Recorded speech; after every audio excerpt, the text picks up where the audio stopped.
are the questions you and I have to ask. How did we get this money? OPEC production limits, helping to drive down the price of oil from $20.50 a barrel in the opening days of 1990 to a mere $13.60 a barrel by summer. We didn't come over on the Nita, the Pinta, and the whatchamacallit. We didn't land on Plymouth Rock. Plymouth Rock landed on us. Landed right on top of us. Where's the outcry? Why? You can get all the film and the footage of all the carnage in Los Angeles, but you can show me no footage of any damage in Iraq. And all you show me is some surgical strike. Now, 1 year later, it comes out that these so-called surgical strikes will make sense.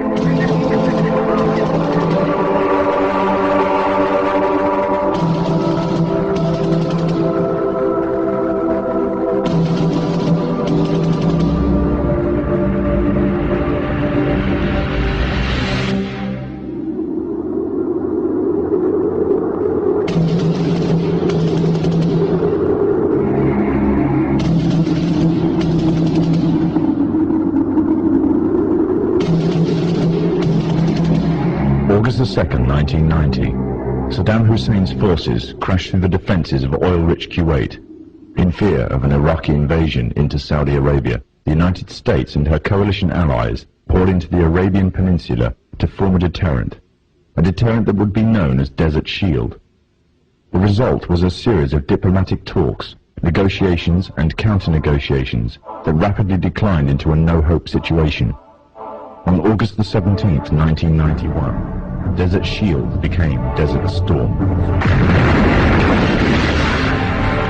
Center up this city. Just one comment. Clearly I've never been there, but it feels like we're in the center of hell. There seem to be these flashes of light often. Whoa! Holy cow! The conflict was witnessed by millions through the eye of CNN and the BBC, showing propaganda of the systematic eradication of Saddam's forces by a coalition far superior in technological, political, and economic power.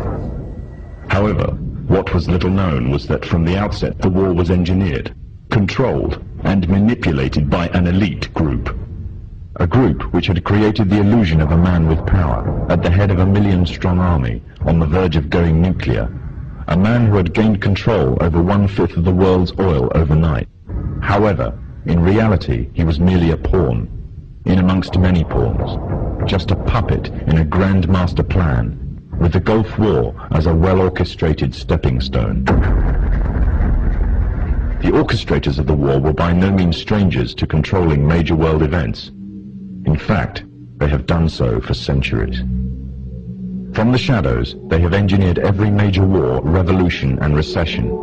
They control everything you read, everything you hear, and everything you see. They have managed to indoctrinate an entire populace to their way of thinking, and have infiltrated key positions in places of authority.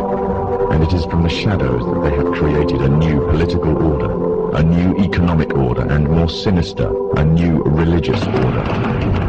Their ultimate aim is total global domination, and they will stop at nothing to reach their goal. The goal that was outlined in a speech given by former President of the United States, George Bush. What is at stake is more than one small country. It is a big idea, a new world order.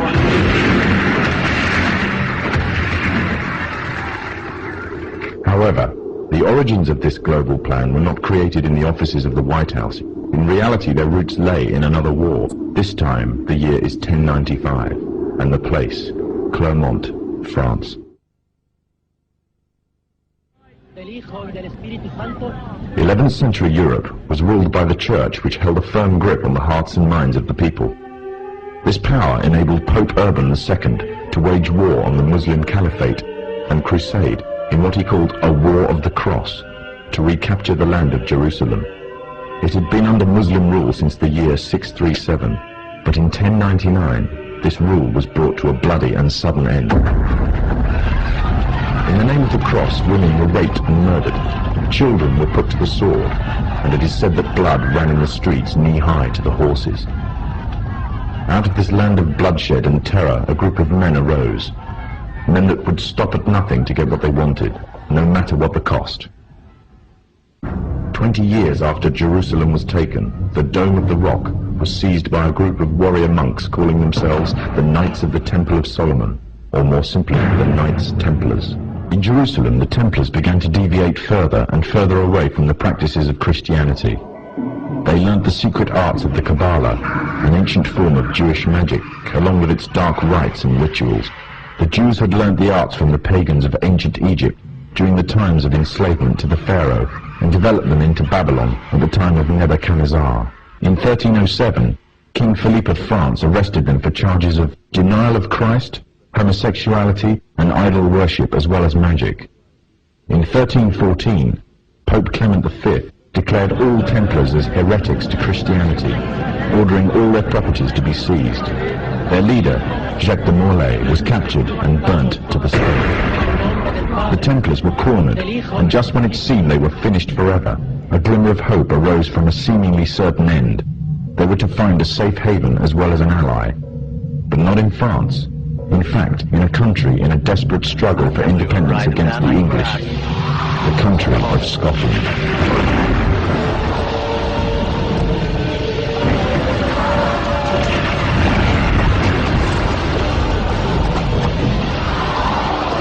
For some, Scotland's hope of independence had died with the death of William Wallace. However, to the King of Scotland, Robert the Bruce, the arrival of the Templars gave him a new secret weapon. Their experience, gained over 200 years of fighting the mighty armies of Islam, had made them expert in combat and warfare, and more than a match for any army brought before them. In 1314, the Templars, allied with Robert the Bruce and his army, took to the fields of Bannockburn in a long-awaited showdown with the English. Robert the Bruce's foresight paid off. The 25,000-strong English army suffered a humiliating defeat at the hands of only 6,500 men. The dream of an independent Scotland had finally been achieved. The Templars had brought themselves back from the brink of destruction, and never again would they allow themselves to be destroyed. This time, they would control the country by controlling its kings, and in order to preserve their secret order, the Templars would have to die, or more precisely, the name would have to die. The Templars who had escaped Europe were finally laid to rest in Rosslyn Chapel, Scotland, which stands to this day as sign of their presence in Britain. Their descendants became the true power of Scotland. In 1603, the death of Queen Elizabeth I left England without an heir to the throne. By virtue of descent, King James V of Scotland became King of England. In doing so, Scotland and England joined to form a new kingdom, and the power that the Templars held over Scotland spread to give them a firm grip on the whole of Great Britain. For over 100 years, the Templars concealed their activities, fading into the background until they were little known and little remembered. However, they did not cease to keep a firm grip on Britain. All the time they were planning, regrouping, and infiltrating positions of power in all corners of the kingdom. In 1717, the Templars made their reappearance in Europe. They had grown in both number and strength, and were now ready to coin a new identity, free from their reputation of the past, and given credibility by none other than the monarchy and aristocracy of England. And the name they chose for themselves was a name that would be known by many, but understood by a few. This new name, the Freemasons. The new identity and the grandeur of its members afforded the Masons with respect and dignity. The first royal member of the Freemasons was Frederick, Prince of Wales. The latest members include Prince Philip, the Duke of Edinburgh, and consort to the current Queen of England, Elizabeth II, who herself is a grand patron to the Masons. However, behind closed doors, the Freemasons were free to indulge in the secret rites and rituals handed down to them by their ancestors, and these became the basis of their levels of membership, called degrees. The Freemasons were not content with power in Britain alone. Their ambitions were far greater. In the years to come, the world would witness Europe and America being plagued by wars and revolutions, each more devastating than the other. However, these would not be as commonly believed the spontaneous effects of a downtrodden people, but in fact schemes created by the exclusive few driven by hunger for absolute power. All this would take place from the very country from which they had fled centuries earlier, and would come to the base for their global domination. In 18th century France, The majority of the population was very poor, whilst the aristocracy and royalty lived a life of luxury and extravagance. There existed a wide gulf between the two classes. The Freemasons would use this to make the pledge for power, resulting in the biggest upheaval in French history. The Masons took advantage of the growing atmosphere of anger amongst the French and used it to achieve their own aims with a carefully planned propaganda war. They completely controlled the media system and used it to sway the tide of public opinion. The newspapers were geared into calling for the end of the monarchy and the establishment of a society based on liberty, equality, and fraternity. The Masons' vast amounts of wealth were used to influence the political landscape of France. Politicians funded by the Masons promoted the Masonic ideology. The secret lodges of the Masons were open to members of the French army. High-ranking officers and generals were indoctrinated to the Freemasons' way of thinking. With the people, the politicians, and the military of France under Masonic control, the Masons could finally strike. On the 14th of July, 1789, a group of people stormed the Bastille, a prison in Paris. This sign of resistance against the French authorities triggered off a massive response all over France. People in villages and towns expressed their hatred for the system, symbolized by the monarchy. But it was not until 1793 that the French anger would be cooled. On the 21st of January of the same year, King Louis XVI was beheaded in front of a crowd, heralding an end to the French monarchy and paving the way for another Masonic-controlled state in Europe. With the monarchy gone, it seemed as if nothing stood between the Masons and complete control of France. However, what took place would leave the Freemasons in a serious dilemma, and what was to come next was not exactly in accordance with the Masonic plan. A young soldier by the name of Napoleon Bonaparte was about to lead France into a bloody war with Europe, and instead of dancing to the Masonic tune, Napoleon declared himself the Emperor of France. Napoleon was forced to abdicate from his throne in 1814 and was exiled to the island of Corsica. However, in 1815, Napoleon arrived in Paris again, raising a new army ready for a fresh war in Europe. The Masons had a big problem on their hands. Britain and her Masonic allies could not afford to maintain a long-term war against Napoleon without risking bankruptcy. Help came from an unlikely source. Nathan Rothschild was the head of a leading banking family, but because of their status as Jews, they were forced to work from the shadows of others. Rothschild seized the opportunity to liberate his people and offered a loan, demanding in return recognition of the Jews as equals to their European counterparts, and the right to openly do business. If the Masons refused, the money could always go to Napoleon. The Masons had no choice but to accept. In 1815, British, Dutch, and Prussian soldiers landed in Waterloo, Belgium, where they met Napoleon's forces and defeated them. Napoleon was captured this time, never to return. France was finally under Masonic control.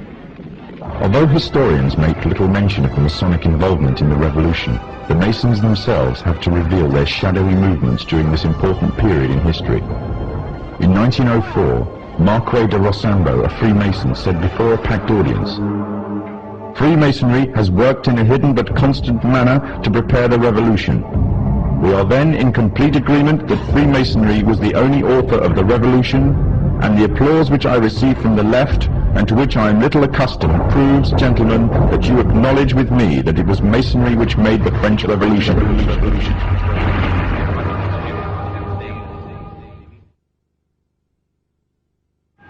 When the so-called founding fathers of America landed on Plymouth Rock, not only did they bring with them disfranchised people, they also brought the Freemac elements of Europe. The injustices which the fathers of America were escaping from in Europe was also to be found in the new land, in the form of a tyrannical British regime. In order to gain complete dominance of the new state, the Masons used the same methods to gain control of France.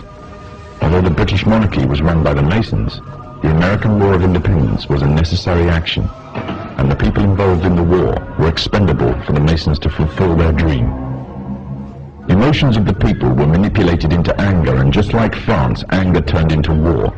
This time, however, previous mistakes would not be repeated. The near defeat the Masons faced against Napoleon and his army in Europe taught the Masons a lesson. Any forthcoming leaders of the resistance must follow the Masonic agenda. The best way to do this was to ensure the leader himself was a Mason, and the leader who took the war to the British was none other than George Washington. On the 4th of July 1776, the Declaration of Independence was made. On the 17th of October 1781, the British were finally defeated and surrendered the colonies to the Americans, and the world's first Masonic state was born, a nation that would represent Masonry in every way. A sign of the Masonic presence in America is plainly visible on the dollar bill, which carries a picture of George Washington, the first Freemasonic president in the world, and a picture of the Freemasonic symbol of the so-called all-seeing one eye.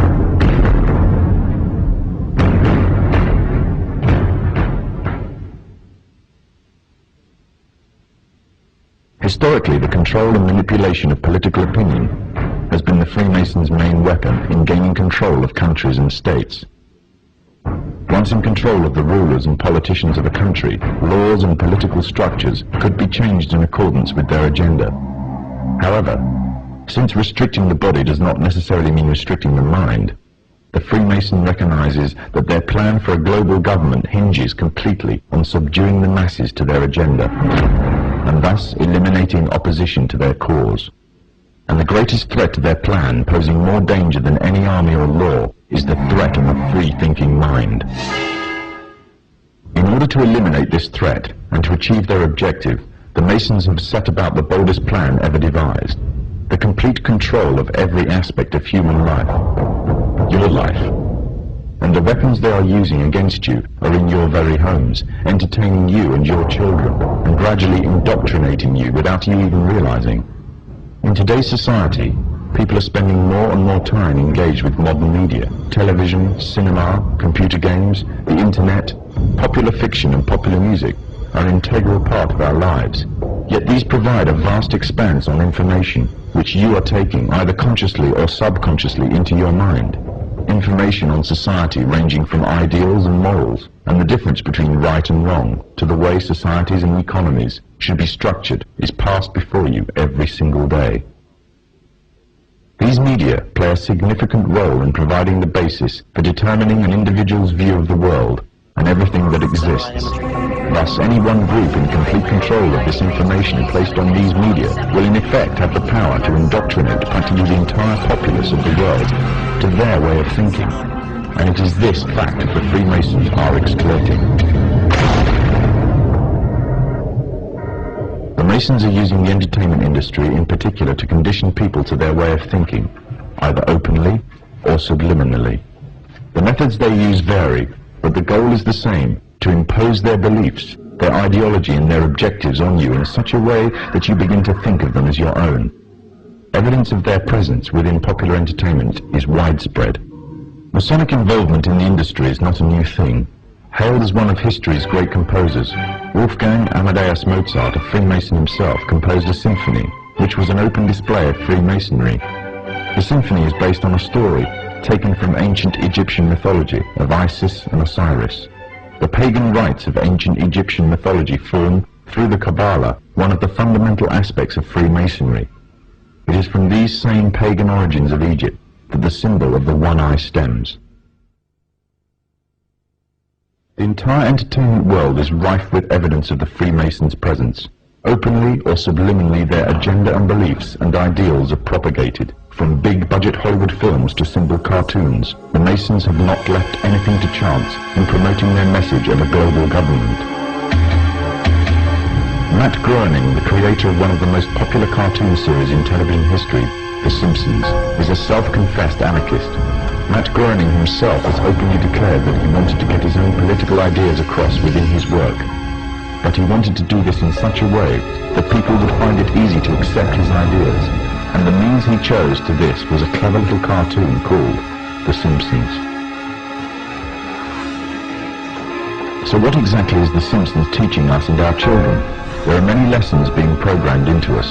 These include disregard for authority, either parental and governmental, that bad manners and disobedience is the way to attain status amongst people, and that ignorance is trendy and cool, whereas knowledge is unfashionable.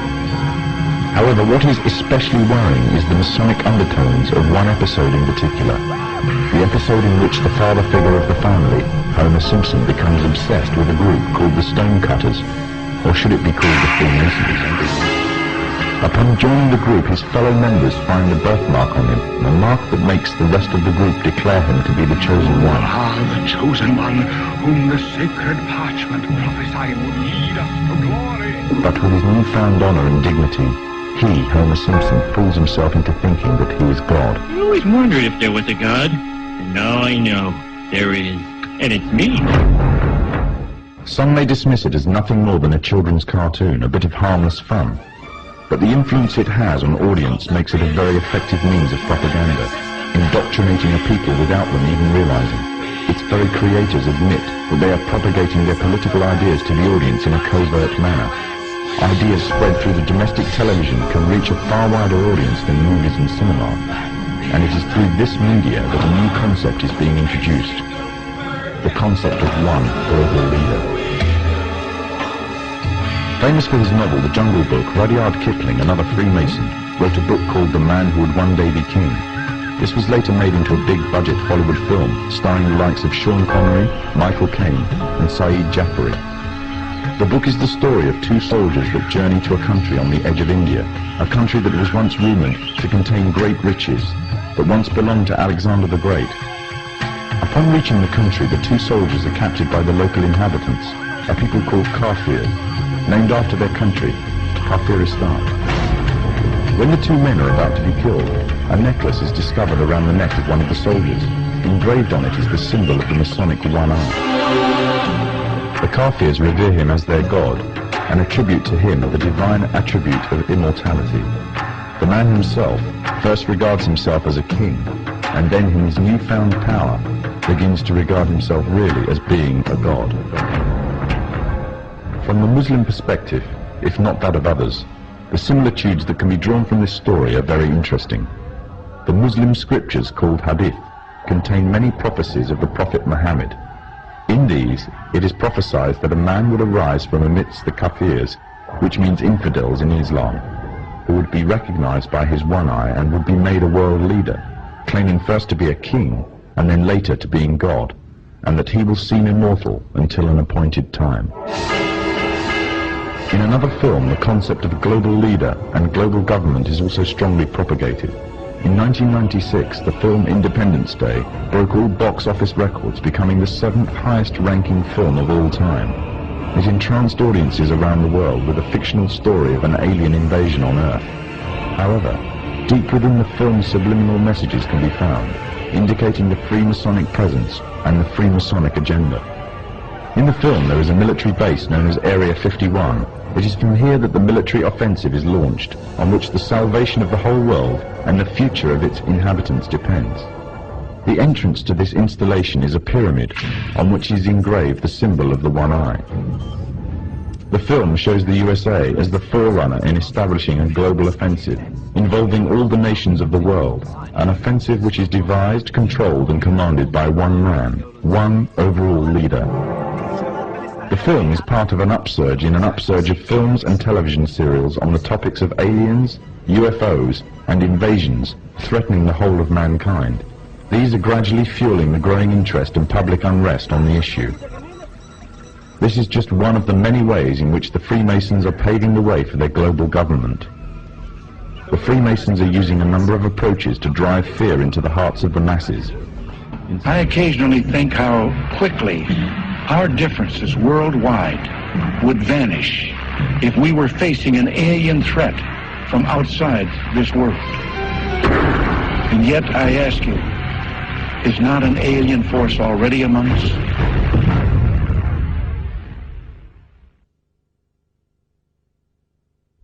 Other tactics that the Masons are using in order to bring about a one-world government and the need for a global security force controlled by them is to allow crime rates to soar, thus creating fear for personal and national security.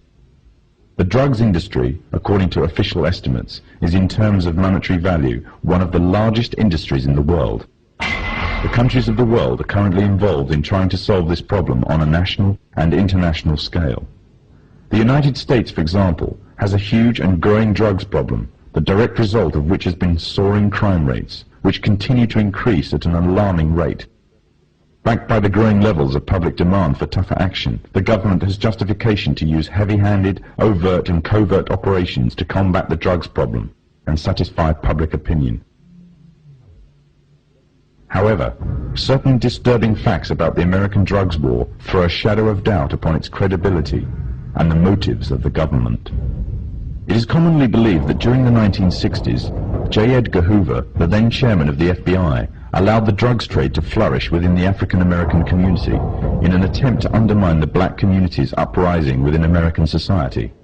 During the 1980s, with the threat of communism taking over Central America, money was urgently required to finance the rebellion movement against communism, and to raise this, the CIA allowed drugs to be traded into America.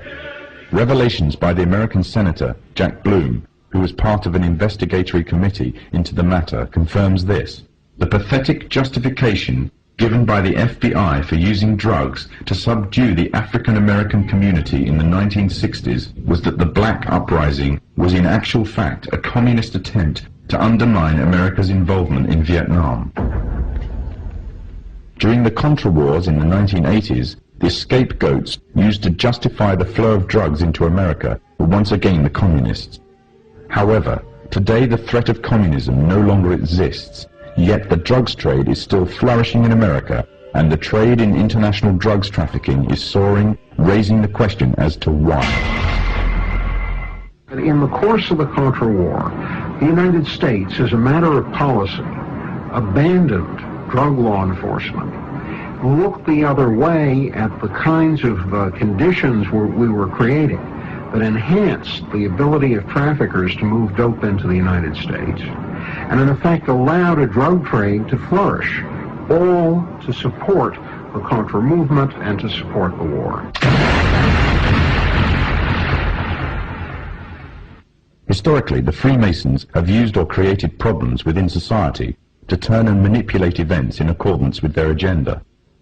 The rising drugs problem in America gives the authorities of all the justification needed to use stronger, heavy-handed tactics on an even wider scale.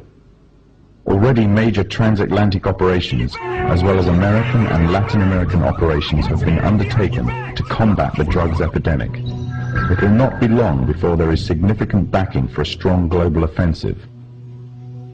Distortion of the facts and usage of manufactured and biased statistics are the tools of the Freemasonic governments of today, as well as creating a public need for greater national and global security.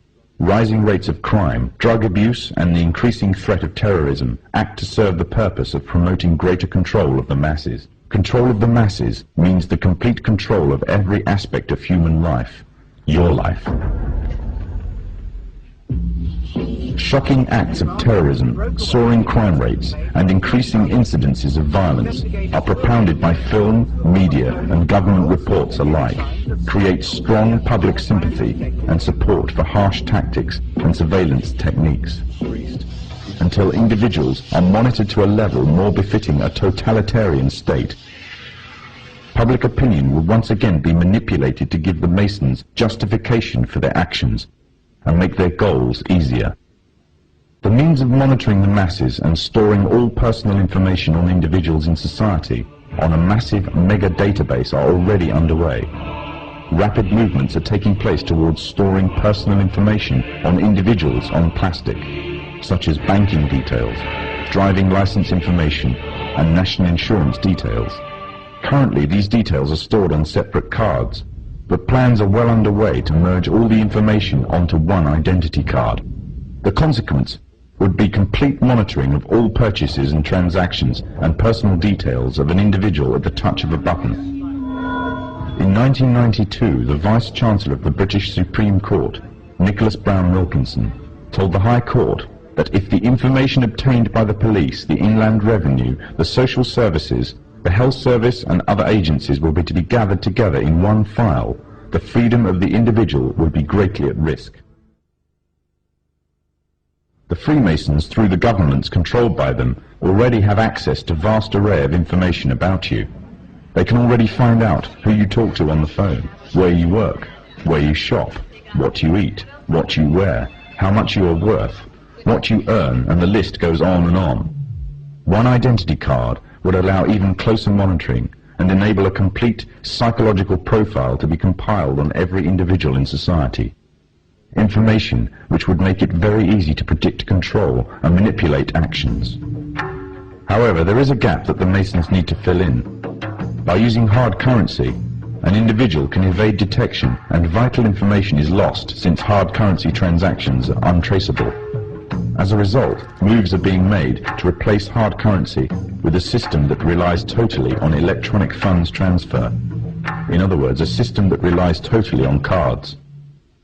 Trails in Swindon have heralded the first signs of a move towards the introduction of smart cards and electronic money on a national scale in the UK. The Mondex scheme is pioneered by NatWest and Midland Banks and British Telecom. Inside a smart card is a microchip which calculates every single transaction, not only financial transactions, but records every single thing for which it is used. It can serve as a credit card, a building society passbook, library card, travel card, phone card, and quite possibly an identity card. Although an identity card would reveal much detail, it would not be able to locate any one person precisely at any given instant time. This would require some sort of tracking device that could be put on and detected wherever that person may be on the globe. The tracking device would be an all-purpose microchipped identification device, or an electronic implant placed under the skin. These implants could then send off a signal which could then be picked up by satellite in low Earth orbit, locating and identifying the subject. Although this may sound like the works of fiction, it is, however, already well on its way to becoming reality. There are already approximately 48 global positioning satellites in orbit that are in use by the United States and her allies. These satellites can act upon incoming signals and pass down accurate information to the source of the signal about its location. At present, the source of the signals are devices that are attached to tanks, battleships, aircraft, or handheld instruments for accurate navigation purposes. The next step would be to introduce the device that creates the source signal on every individual. Currently, one form of device that has been created specifically as a signal source for the satellites is the electronic tag. Already a scheme using such tags on individuals is in operation in the UK. The justification used is that it is necessary to curb the growth in the population of the already overflowing prisons. The tag fits securely around the offender's wrists and can be monitored to see if the offenders are violating curfew regulations. Pilot tagging schemes are already in operation in Greater Manchester, Berkshire and Norfolk, with plans for expansion in other countries in the coming year. The Freemasons' plan for complete global control by one governmental body means that they must pave the way for complete global economic union, complete global legislatory and political union, and complete global military union. On March the 25th, 1957, with the creation of the European Economic Community, the first significant steps in the creation of this global government were taken. Since then, the EEC has become a testing ground for the New World Order. With the basic tenets of freedom of movement between member states already established, goods and people can move relatively freely within this one superstate. The plans are already underway for the establishment of complete monetary union, and the powers of the governmental body of Europe are growing every day, paving the way for complete political and legislatory union. All this will mean that eventually, in the superstate of the European Economic Community, there will be one currency, one economy, and one government. And the government would most certainly be a Masonic government. The three most important players of the European community are Britain, France, and Germany. Britain and France have long been Masonically controlled nations. During World War II, Germany was completely annexed by Britain and France, along with the United States, another Masonic nation, and the Soviet Union. The sectors of Germany controlled by the former three countries, the Masonic nations, formed a separate political identity called West Germany. And with the downfall of the Berlin Wall, West Germany has now taken over the former East Germany. Europe is not alone in its efforts to achieve superstate status. America and Mexico are currently the only two members of NAFTA, the North American Free Trade Agreement.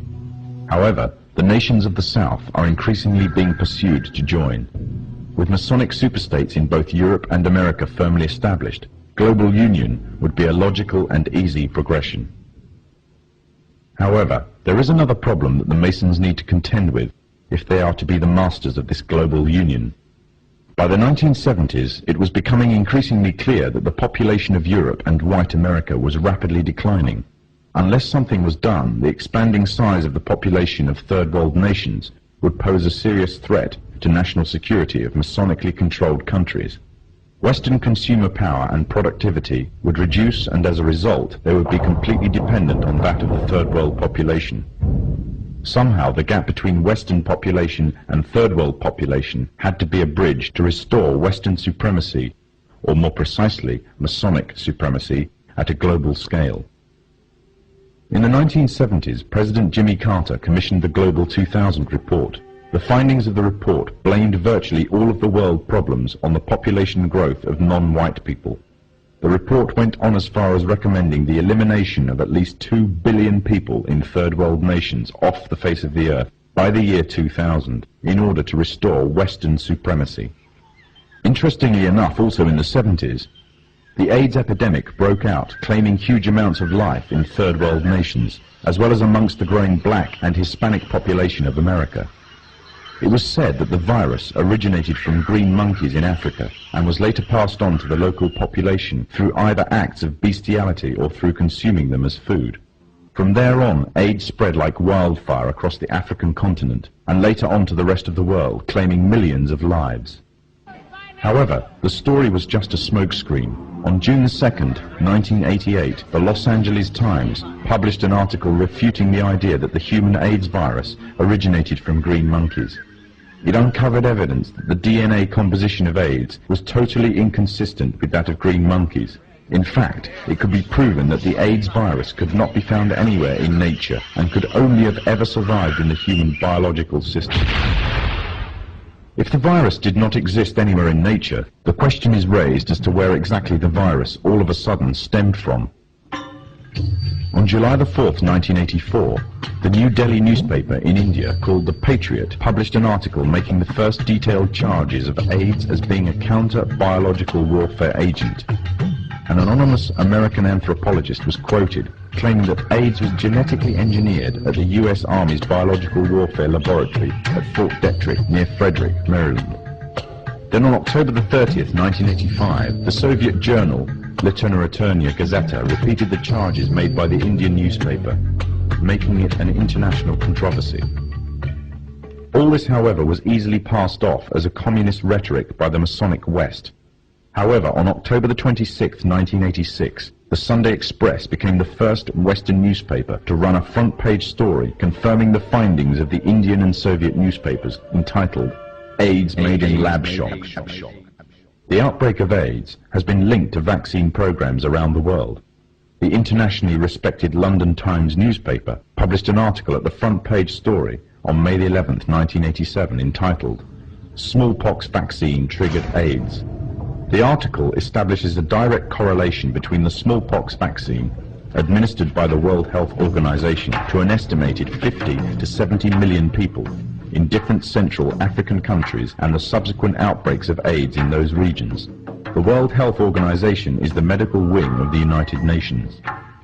The evidence suggests that AIDS is a genetically engineered virus spread through vaccination programs in third world countries, germ warfare against the innocent and the weak, aimed at eliminating an entire populace off the face of the earth.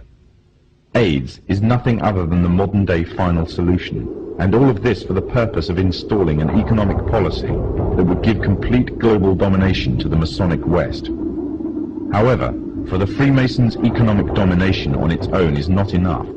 In order to have Masonic governments at the head of global union, under complete Masonic control, an economic union may suffice, but to keep it there, they would need a military union, and that union would be none other than the UN.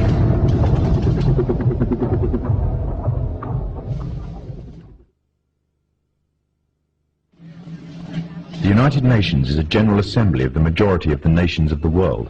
Britain, France and America are already ranked within the 5 major powers of its Security Council, with the others being Russia and China. This means they have enough power to veto any motions passed. In December 1992, the President of the General Assembly declared that the UN must become a functional world parliament, and went on to say that the UN should be equipped with its own intelligence service. However, the UN has already attained military power. It operates its own army, an army that stood back while thousands of Muslims were killed by the Serbs in Bosnia, and instead implement an arms embargo that left the Muslims without any means of self-defense. When UN soldiers were sent to wage war against General Mohammed Farah Aidid during the months between June and October 1993, American helicopters fired on hospitals, houses and civilian crowds, killing hundreds of unarmed people. After an attack in which 71 died, the head of the UN mission, Admiral Jonathan Howe, said, "We knew what we were hitting. It was well planned." This was a clear breach of the Geneva Convention, but when the US military attorney was confronted on these points, his reply was that the Geneva Convention did not apply to the UN forces on the technicality that the UN is not the signatory to the convention. In other words, UN troops were free to commit any war crimes or atrocities they wanted and were above any law. In fact, the UN, far from bringing peace with it as it claims, instead has spread corruption in the land, leaving a trail of death and destruction wherever it has gone. Days of the Cold War, the very existence of the Soviet Union meant that the Freemasons' path to a global government would take time.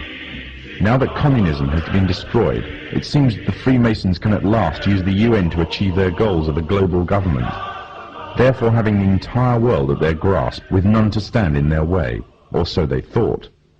For as the earth cries out because of the corruption and injustice they have spread over the land, through the agonizing centuries of their domination, the world is witnessing the reawakening of an old warrior. Now, the Freemasons have another enemy to contend with, an enemy which they have thought that they have destroyed, an enemy that will never bow down to the evil and demonic plan of the Freemasons. That enemy is Islam, and against it they have declared war. However, the Muslims have already been forewarned about an enemy that will face them, the last prophet of God. Muhammad said that a man will appear after the Muslims have conquered a Roman city called Constantinople. He will first appear as a tyrannical king, then he will be claimed to be a prophet, and finally he will claim to be the Lord God himself. Already the first part of the prophecy has been fulfilled. Constantinople was conquered and renamed Istanbul. The prophet further foretold that this liar would start to conquer the world, country by country, fortress by fortress, region by region, town by town, and no place will remain unscathed except the two holy cities of Mecca and Medina. He will possess powers to issue a command to the sky, and it will rain, and to the earth, and it will produce crops. He will call to a false religion, and bring something which resembles paradise and hell. But that which resembles paradise will in fact be hell, and that which resembles hell will in fact be paradise. He is the Dajjal, meaning imposter, and he will be born with one eye, and your Lord is not one-eyed. It is also known that before the appearance of the Dajjal, a group of people will pave the way, setting up a system to prepare the world for his arrival. In other words, these forerunner to the Dajjal and their system will bear all the characteristics of the Dajjal, and he will be the final embodiment of these in human form. The forerunners to the Dajjal are none other than the Freemasons. The one eye is one of the ways to recognize the Dajjal. The one eye is the symbol of the Freemasons. It is part of their beliefs and is taken from ancient Egyptian mythology. In their ideology, it represents the supreme being, sometimes referred to as the great architect of the universe. The scholars of Islam say that the similitude of the Dajjal is that of the Pharaoh who tarried with the prophet Moses. The Pharaoh was a tyrannical leader who elevated himself in status and declared himself to be God. He used magicians to create illusions and fool the people, and oppressed all who did not conform to his false religion. Today the Freemasons weave another kind of magic. The illusions they create take the form of hidden or openly propagated messages in films, televisions, cartoons, music, and all the other cogs in their well-oiled media machine. And this same media machine has continuously been put into action to slander and destroy the character of Islam, following another trait of the Dajjal, who goes further and slanders God directly. The Dajjal is an oppressor to all who do not follow him. He will have powers to increase the land harvest or destroy it, depending whether the people follow him. Similarly, the Freemasonic West, through the World Bank, hold the third world nations to ransom if they do not act in accordance with their wishes. Abundance of IMF development loans are often used to ensnare such nations, and the unattainable interest payments keep them ensnared. They are forced to submit or face economic collapse and dire poverty. Another way in which the Dajjal will control the people, either deluding them or forcing them to submit, is by spreading disease. He will have the ability to spread disease or cure it, effectively playing God, and with this power he will delude many to his false religion. The Freemasons also play with people's lives in this manner. Evidence exists showing that many viruses have created or mutated in military labs and later used in experiments on human beings. And it has been established that AIDS is a man-made tool used to suit the purposes of Masonic West. The Dajjal shall try to strip God of all of his divine attributes and claim them for himself. This arrogance is also the way of the Freemasons, who are engaged in replacing the laws of God with those that are man-made and claiming justice across the land, using technology to monitor all that you do, trying to see and hear everything, using genetics to alter and to improve the creation to reach their false standards. Their arrogance knows no bounds, and they obey no law but that of their own making. These are the forerunners to the Dajjal. These are the Freemasons.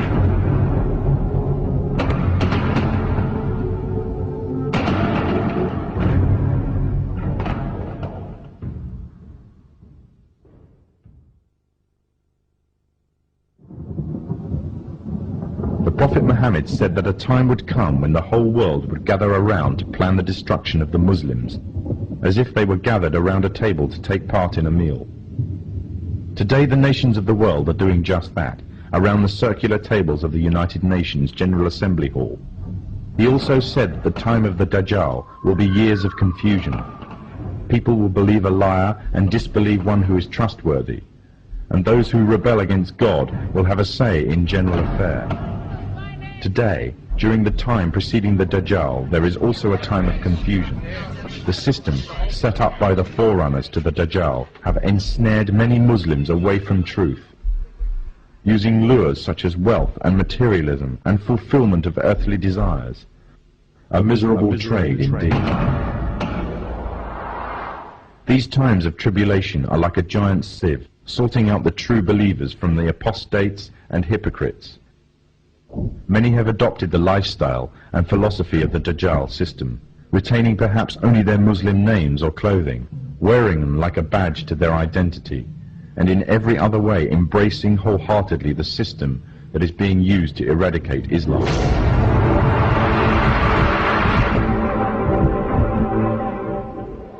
Embracing the same system that stood back and did nothing when pregnant Muslim women had their bellies ripped open by Serbs, killing them and the contents of their wombs.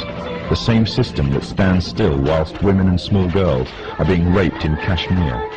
A system that stood still whilst mothers saw their children dragged away by soldiers during the night, never to return, simply because they spoke out against being refugees in their own homeland.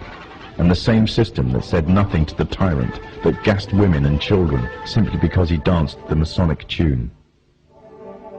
For those who choose this system, claim to love Allah and His Messenger, but hate what He has brought, leave the guidance that is Islam, and they adhere to the evil system of the Dajjal, living their lives in accordance with its rules and seeking from it worldly rewards, disregarding the truth that is the laws of Allah.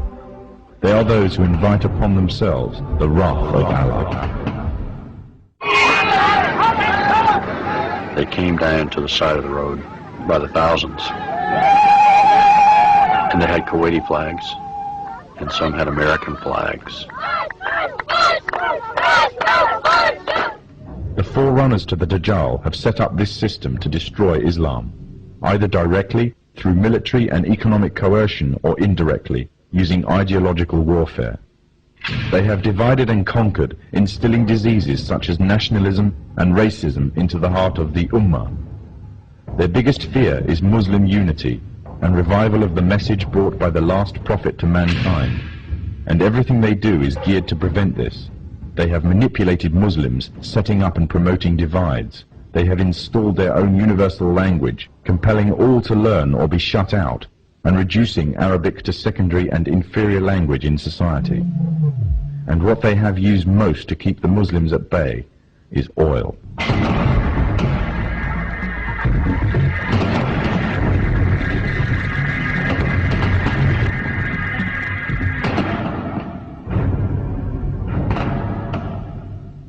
During World War I, the Freemasonic governments managed to destroy the Islamic Caliphate and annexed all its territories.